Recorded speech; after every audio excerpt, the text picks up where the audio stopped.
Section 1. You will hear a woman asking about membership of a society.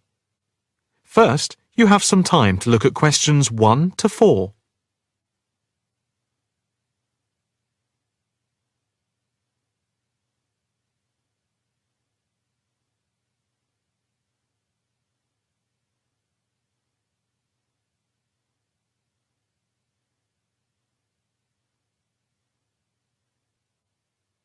Now the test will begin. You should answer the questions as you listen, because you will not hear the recording a second time.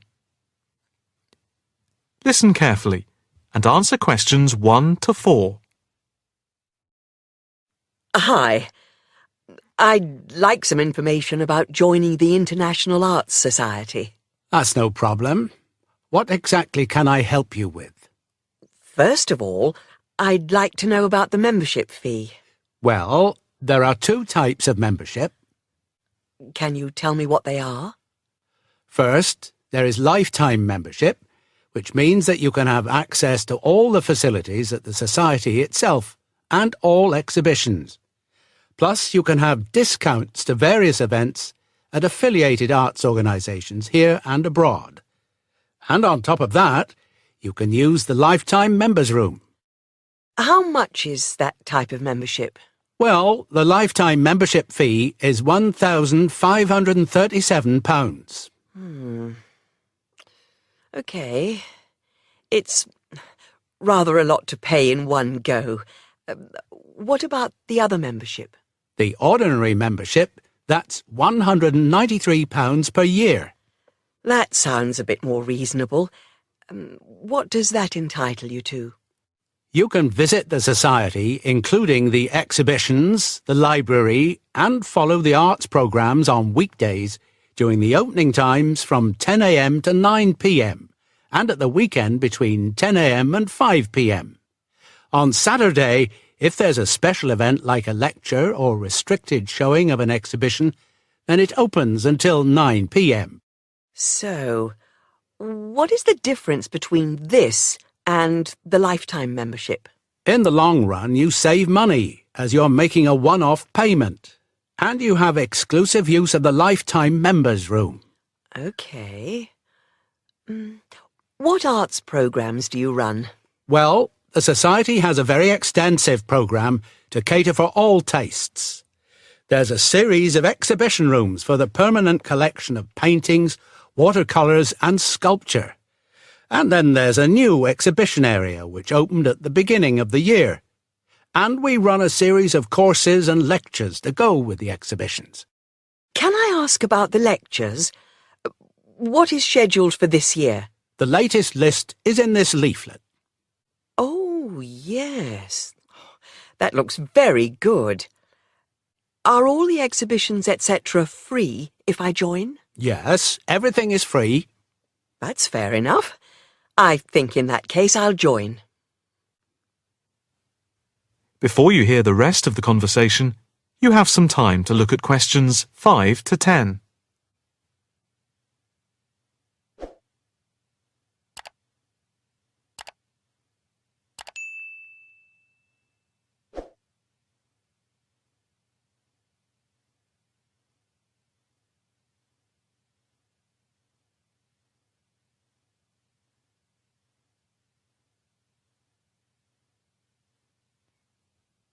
Now listen and answer questions 5 to 10. I just need to take your name, address and telephone number. First, your name. Margaret Rochester. I take it that's R-O-C-H-E-S-T-E-R? Yes, that's it.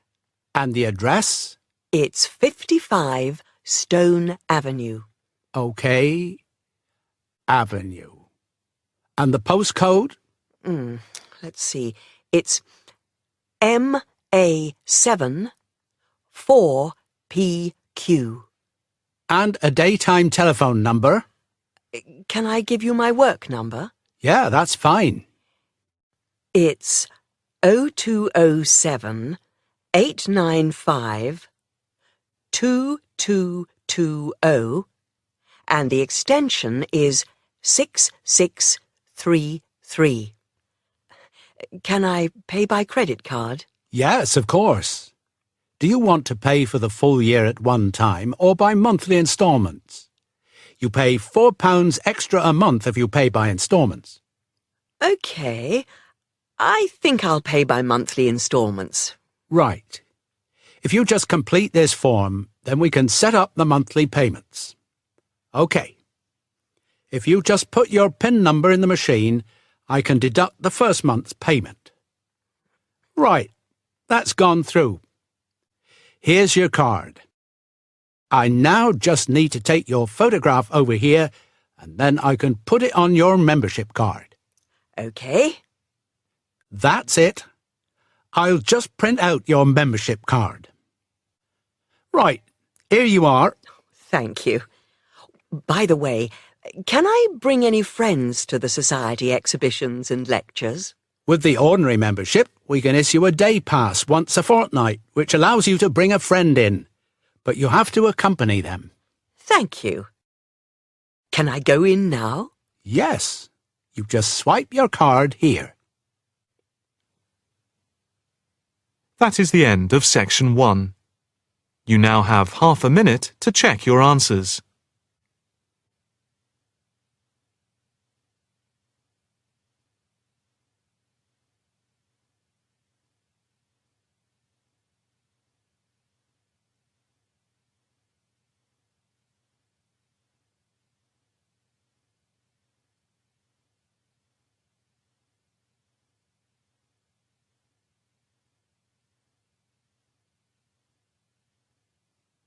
Now turn to section 2.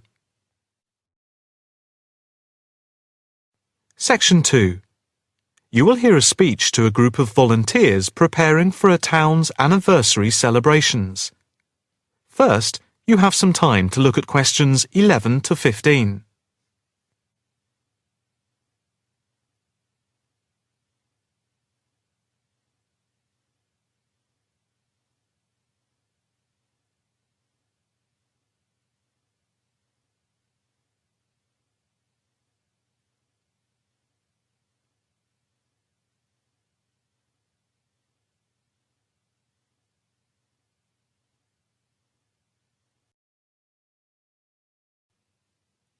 Now listen carefully and answer questions 11 to 15. And now for the preparation plans for the town's 250th anniversary celebrations. We are going to follow the same system we had last year, but with a few changes to increase the party spirit. First of all, this time we are going to make the concert on the beach open to everyone without charge. This is because we have been given money by the council for the celebration, and also because last year we had so many problems with keeping people out who had not paid. And on top of this, people will not have to pay for refreshments either, as these are being donated. Right now, we are going to divide into 4 teams. The first one, the beach team, will be responsible for cleaning up the beach on the Saturday morning, picking up litter, bottles, plastic bags, wood, and anything else that's lying around. Everyone is meeting at the beach shop at 8 a.m. It's an early start, but we want to give everywhere a good thorough clean. We have had permission from the council to close the beach to get it ready for the anniversary celebration on Sunday. The second team will be responsible for setting out seating in the square for the speeches and prize giving. Again, an early start is preferable, but the vans with the seats can't be there until 9 a.m. So, shall we say that everyone should meet at the village hall at 9:30? Starting then will allow extra time if the vans are late. Before you hear the rest of the talk, you have some time to look at questions 16 to 20.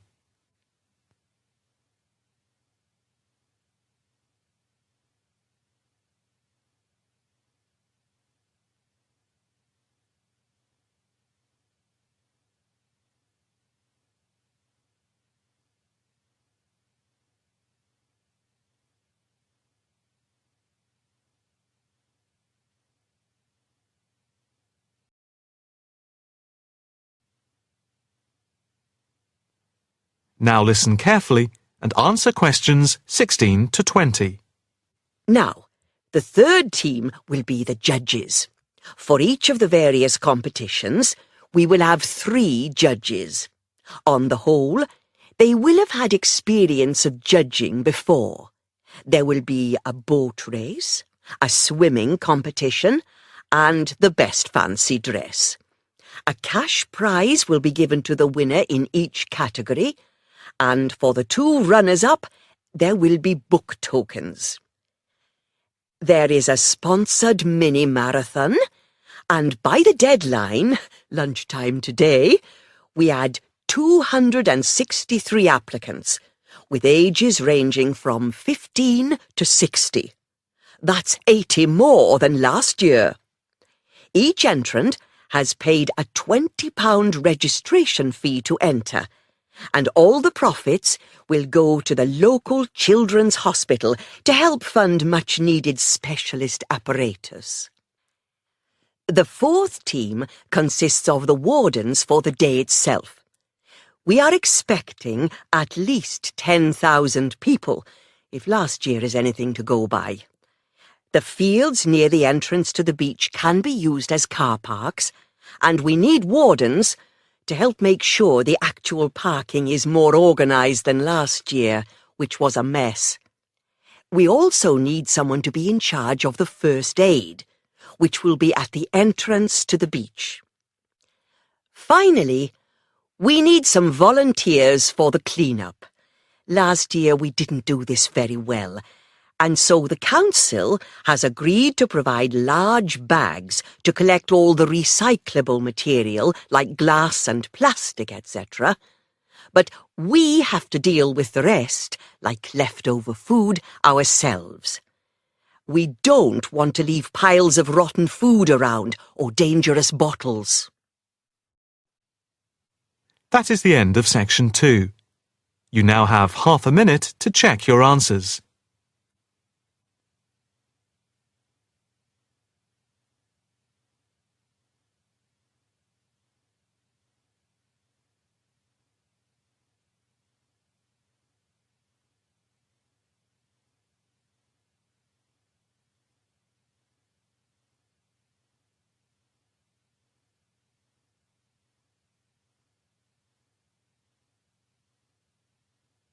Now turn to section 3.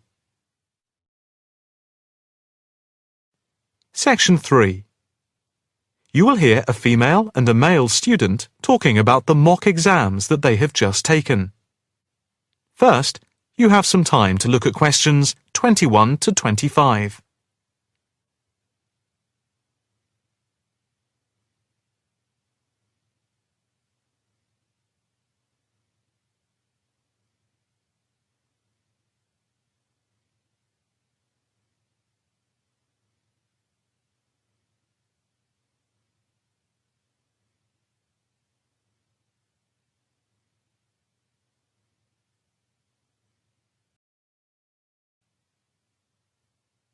Now listen carefully and answer questions 21 to 25. So, what did you think of the practice exams last week? You mean the mock exams? Yeah. I thought some of them were tough. They were certainly hard and generally they were very long. Yeah, they were spread over a whole week, which made it impossible to relax. Exactly. But what did you think of each test? Of the 7 exams we did, the least enjoyable for me were the 2 3-hour essay papers. Why didn't you like the essay papers? I'm not particularly good at writing things down like that in a short space of time. And I don't think it's a good way of testing our theoretical knowledge of medicine. I'm the opposite, I'm afraid. I'm much better in the written essay exams than the other types of tests. But what about the 2 multiple-choice exam papers in basic science and anatomy? They weren't too bad. If you didn't know the answer, all you had to do was guess. That's okay, but I never feel comfortable with guessing. And you know that there is research that shows that women are disadvantaged when doing multiple-choice questions compared to men. You've mentioned this before, but I'm not sure I believe it. It's true. Multiple-choice questions benefit men more than women. They are a male construct. If you say so. It's not if I say so. Anyway, you have to be careful with multiple choice questions because of the negative marking. That can really bring the score down if you keep guessing and get all of the guesses wrong. It's double negative. Yeah, that is a danger. What about the role play? Did you like that? Yeah, with the actors and actresses as simulated patients. Yeah, I thought that was by far the best part of the exam. Why was that? What I liked about it was during the 24 test stations, we had a chance to show what we know about communicating with patients and show our practical medical knowledge, etc. Yes, I think I agree with you there. I enjoyed all of the stations, but I can tell you I was tired at the end. I have done a practice exam with 12 test stations, but not 24. It was exhausting, but also exhilarating. I agree completely. It lasted nearly 4 hours in total with the break. Before you hear the rest of the conversation, you have some time to look at questions 26 to 30.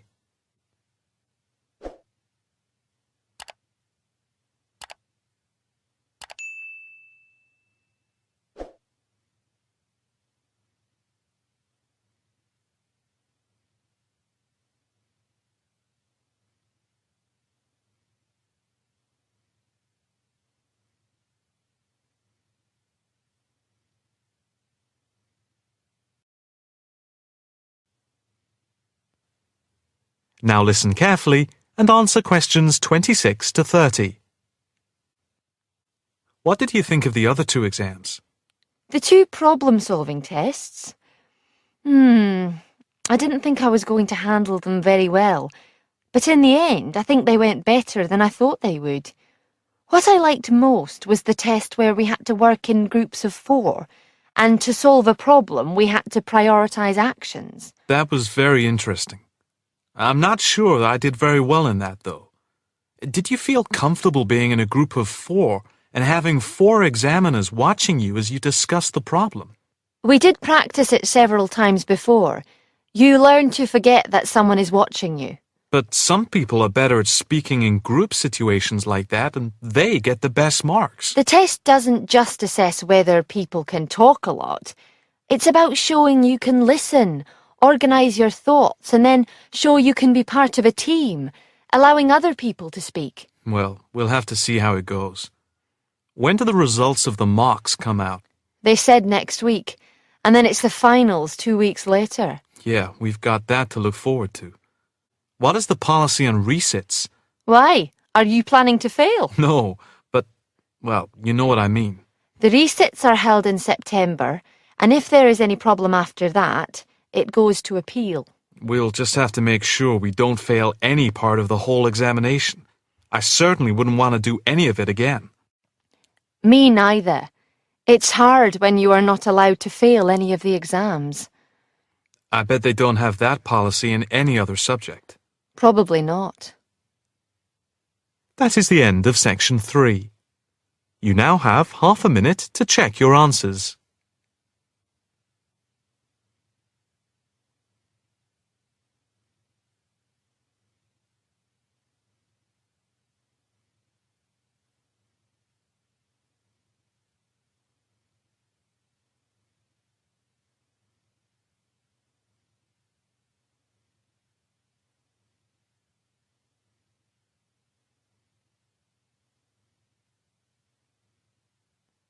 Now turn to section 4. Section 4. You will hear a talk on research in the Indian Ocean. First, you have some time to look at questions 31 to 40.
Now listen carefully and answer questions 31 to 40.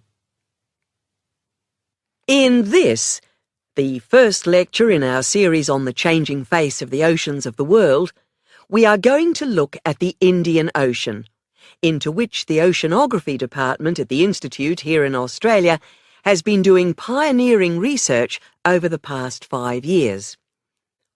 Let us start with some facts about the Indian Ocean to give you an idea of the scope and complexity of the enterprise we have undertaken.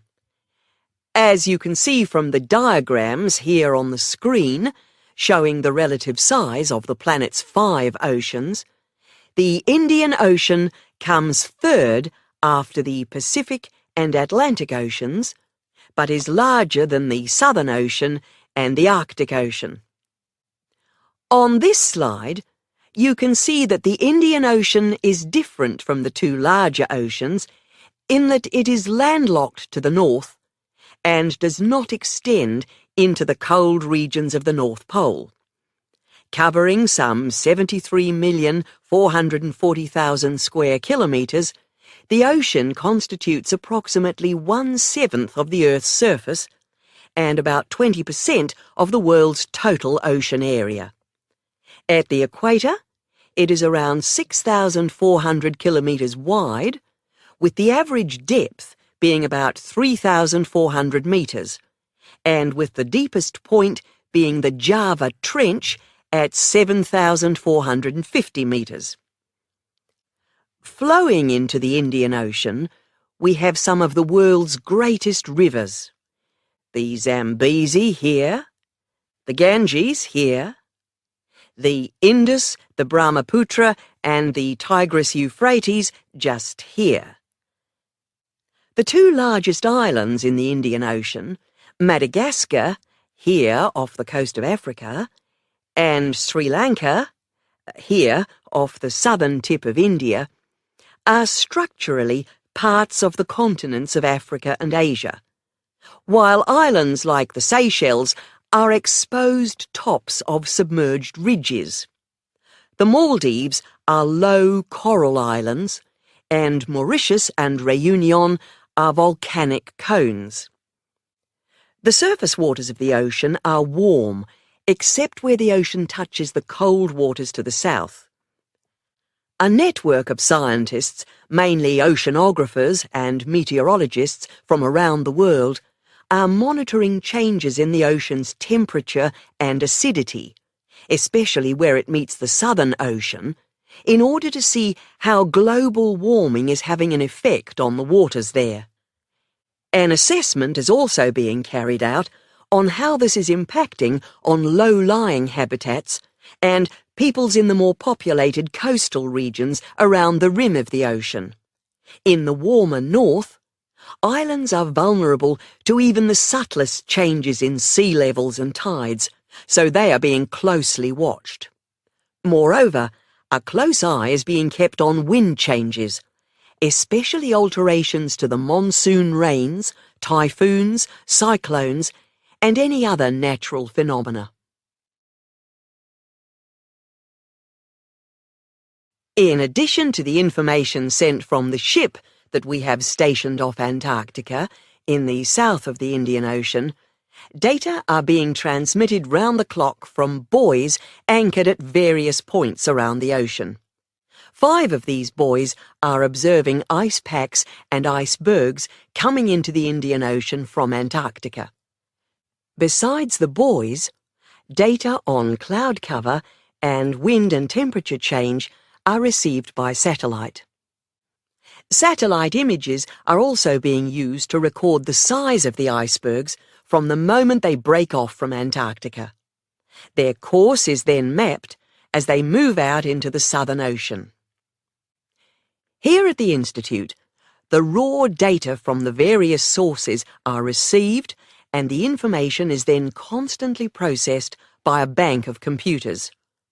Once the data have been collated, the next step in the process is the analysis by experts here and at centres around the world, looking for even the slightest shift in patterns of temperature, wind, and sea levels. In the light of the fact that this is a global enterprise, the Institute is staffed 24 hours a day with researchers working in shifts, and we are in constant contact with centres all around the world. In total, 900 experts from around the globe are involved in the programme. The work at the Institute is now into the 5th year of a 10-year data collection, which began in 2003. The analysis of the 5 years to 2008 will be published early in 2009.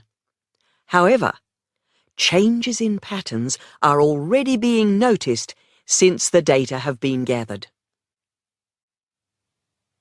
That is the end of section 4. You now have half a minute to check your answers.